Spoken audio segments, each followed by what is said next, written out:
Hello, કેમ છો મારા મસ્ત દોસ્તો? આજે હું ફરી આવી ગઈ છું બાવળમાં ફરવા અને આજે થવાનું છે બહુ જોરદાર કામ. ચૂલા પરની ચાનો ટેસ્ટ જ અલગ આવે અને રોટલી પણ મસ્ત ફૂલે છે. ઘરે ગેસ ખતમ થઈ ગયો છે એટલે હવે દેશી ચૂલો જ આપણો સહારો છે.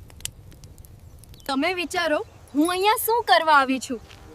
અરે મિત્રો, હું તો લાકડા લેવા આવી છું. પણ મિત્રો, અહીંયા નાના નાના લાકડા બહુ છે. મારે તો લાંબા લાકડા જોઈએ. મિત્રો, ગામમાં એક રમેશિયો રહે છે. બહુ આળસુ છે, પણ કામ આવે ત્યારે સિંહ બની જાય. હવે તમે ફરી ખોટું વિચારશો. હું તો રસોઈના લાકડાની વાત કરું છું. એક દિવસ મેં એને બોલાવ્યો અને કહ્યું, રમેશિયા, લાકડા લેવા આવ. રમેશિયો તો પહેલે કહે ચા પીવડાવ, પછી જ કામ કરવા આવ. પછી અમે બંને બાવળમાં ગયા અને રમેશિયો લાકડા કાપવા લાગ્યો.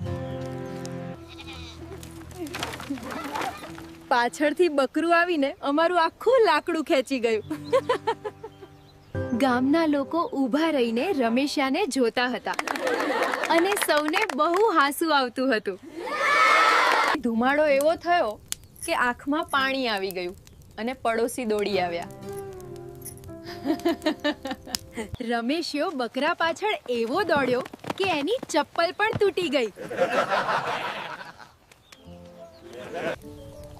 પાછી કાકી પણ બેસી ગઈ અને કહે, મને પણ એક કપ ચા આપજો. અમે કહ્યું, ના કાકી, અહીં તો માત્ર ચા બની રહી છે. એક કાકી દોડી આવી અને પૂછવા લાગી, ઘર સળગી ગયું શું? ગામમાં ચાની સુગંધ ફેલાઈ ગઈ અને બધા લોકો ત્યાં આવી ગયા.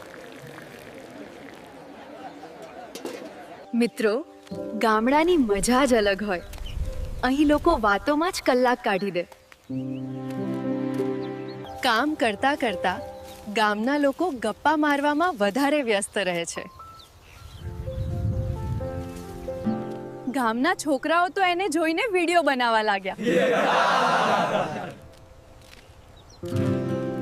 પછી આખો કાદવ લાગ્યો એટલે રમેશિયો ભૂત જેવો લાગી રહ્યો હતો.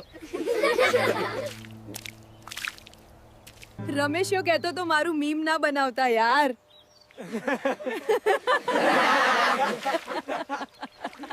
પછી અમે ગરમ ગરમ રોટલી અને ચા બનાવીને મજા કરી.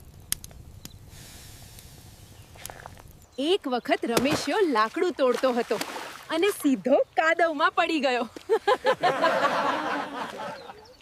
ગેસમાં એવો ટેસ્ટ ક્યાંથી આવે? દેશી રસોઈની મજા જ કંઈક અલગ હોય છે. સવારની ઠંડી હવા અને પક્ષીઓનો અવાજ સાંભળો તો આખો દિવસ સારો જાય. મિત્રો, તમે પણ ક્યારેક ગામડામાં ફરવા આવજો. અહીંની શાંતિ દિલ ખુશ કરી દે છે. અહીંયા શહેર જેવો અવાજ નથી, બસ શાંતિ અને કુદરતનો સુંદર માહોલ છે.